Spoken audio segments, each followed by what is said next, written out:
Welcome to the BXG Podcast, the podcast where pop culture and nerd culture meet.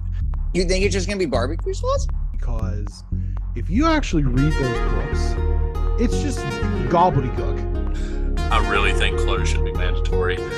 Speaking of Star Wars, Captain America. trailer reaction video. We move on. So we do. So we will. So we willow. To the fifth episode of Willow. Fifth episode. Yeah, which I can only describe as kind of like a prom episode. And okay.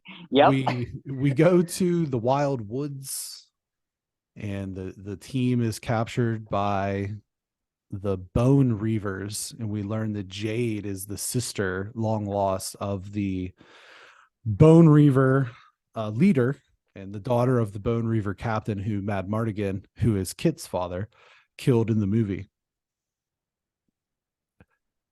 As this is proceeding, you know, Graydon and Alora clearly have a crush on each other. They're given these like truth.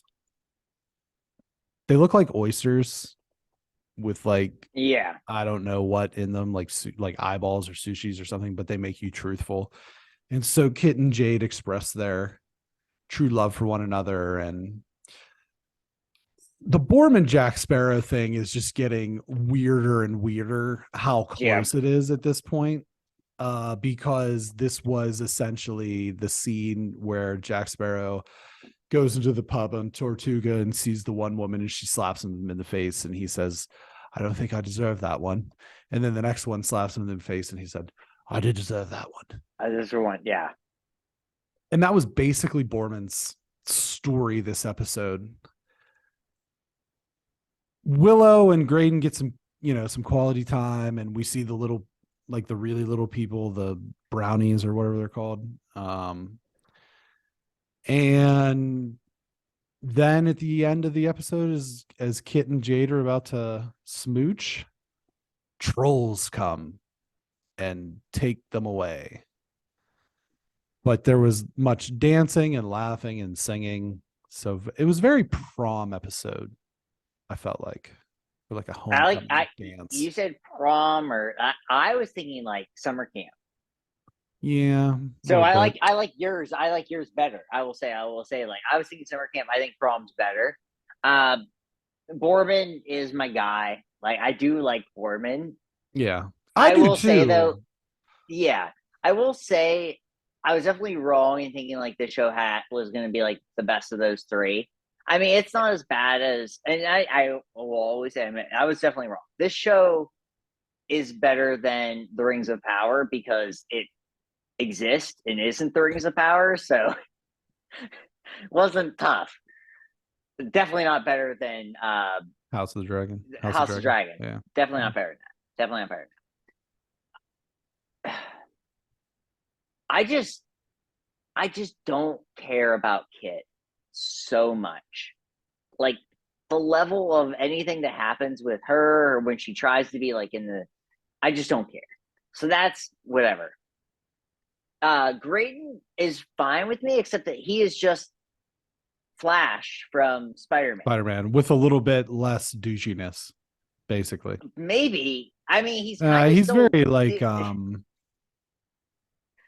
he's like in Spider-Man, in those movies, it's very much a sense of like false bravado, whereas with this, he's very unsure of himself. Yeah, I guess it's just it would be if Flash. It's when Flash realizes like he's not cool. Yeah, I think it's almost like that. So I don't know what's just going on. I just will say I don't really know what's going on with this show to make it worthwhile into making it a show. I think what they should have done is just made a sequel movie. Yeah, I think so. I think that would have been fine. I'm not saying it would have been like, oh my God, whatever. I just think they should have just done that, moved on, and it would have been fine. But I just don't know I just don't care. Like, the trolls come out. I don't know what that means. Like I said, I've never even watched the first movie, which I haven't watched the first movie, the movie of this. Yeah. But it honestly doesn't make me want to watch the movie because I'm like, like this isn't making me want to go back. There's some things you watch and you've never seen the beginning of it, and you're like, oh, I gotta go back and watch that. But this doesn't do it for me. And it's like, I don't know, even when they're like the point where he's like, he's like, oh, Willow, you're the best, sorcerer. He's like, well, I'm not really that. It's like, okay, then why do we care? Right. Like, I literally said it out loud. I was like, if you're not the best of something, then why do we care, like, at all about any of this? That kind of just drove me nuts. Well, I think one of the things with the movie was that he knew, like, everybody kind of knew he wasn't any kind of thing, but he was very good at like sleight of hand, and he was just kind of able to fake it to make it, basically. I would recommend the movie just because it is like late 80s peak Val Kilmer. And so with this like long flowing brown hair, right, there's a scene where he dresses up as a woman, and for no reason all the time, he's got this like big broadsword, and he'll just like flip it in the air and catch it for literally no reason. It's like a touchdown. And I like that. So I think that there's value it's like in a going video back game to thing where like the guy does it. Yeah. Kind of. I do think that there's some value in going back. And I think that going back would probably actually add some valuable context to who some of these other characters that are mentioned, the Bone Reavers, the castle that they stayed at in the previous episode, like why it's a big deal that they're staying there, or why it's a big deal that Jade is the daughter of this guy. I think that the problem I have with this is that it's kind of straddling the line between being this sort of serious sword and sandal genre epic tale of adventure, but also being this almost young adult kind of like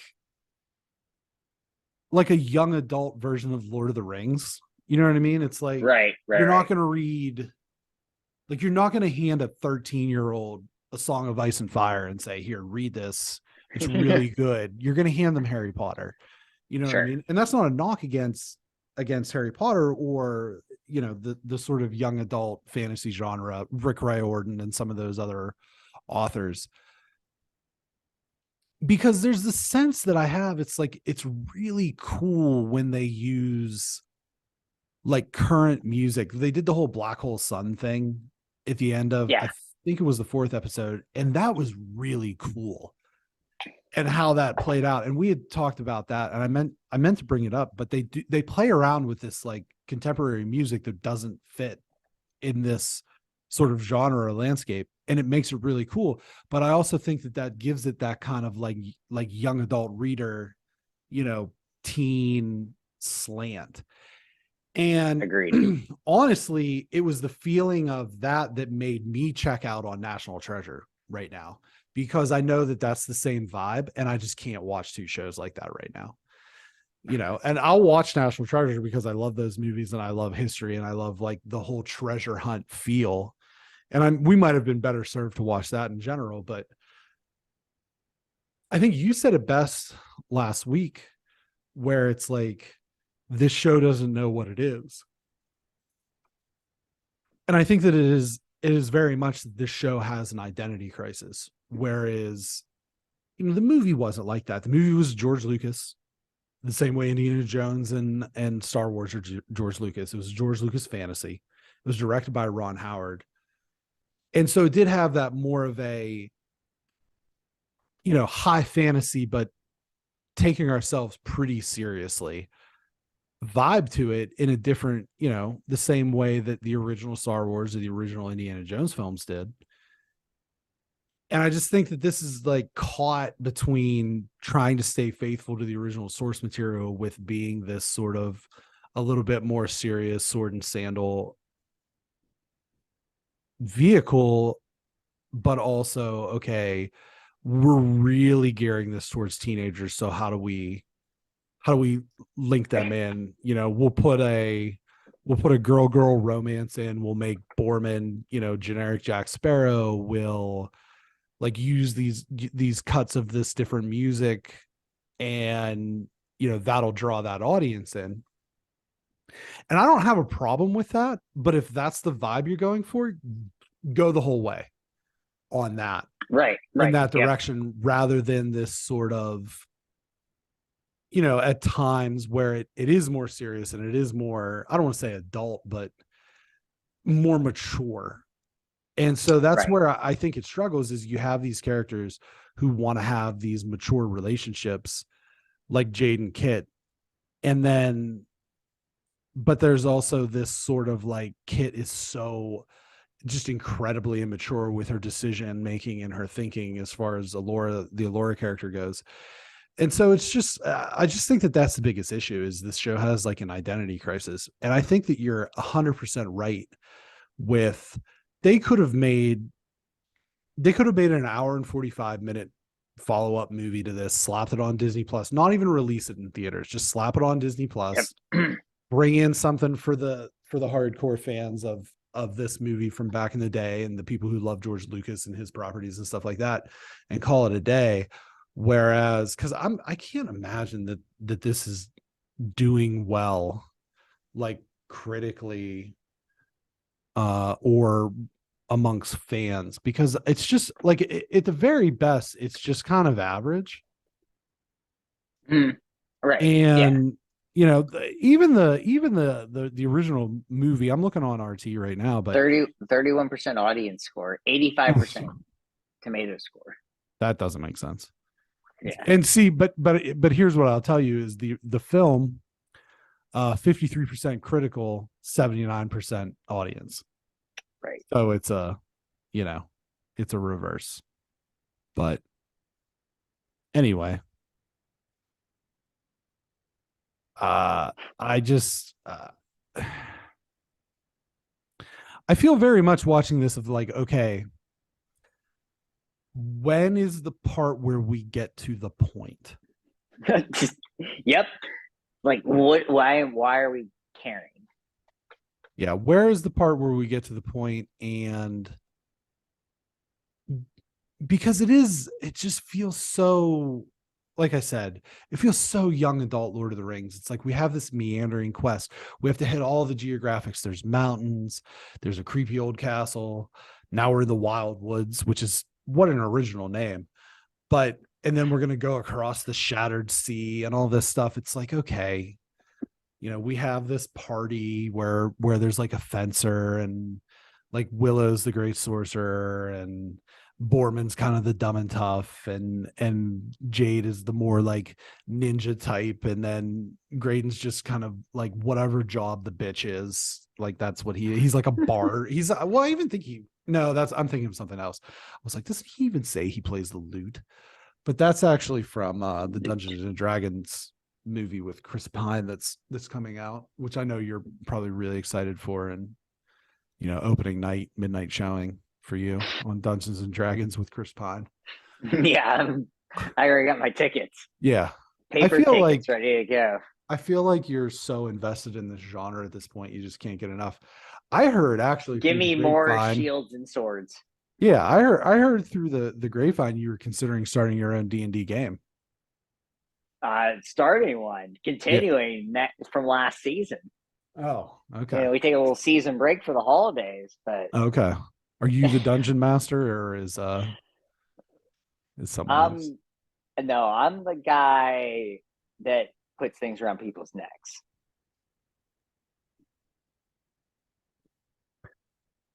Moving on.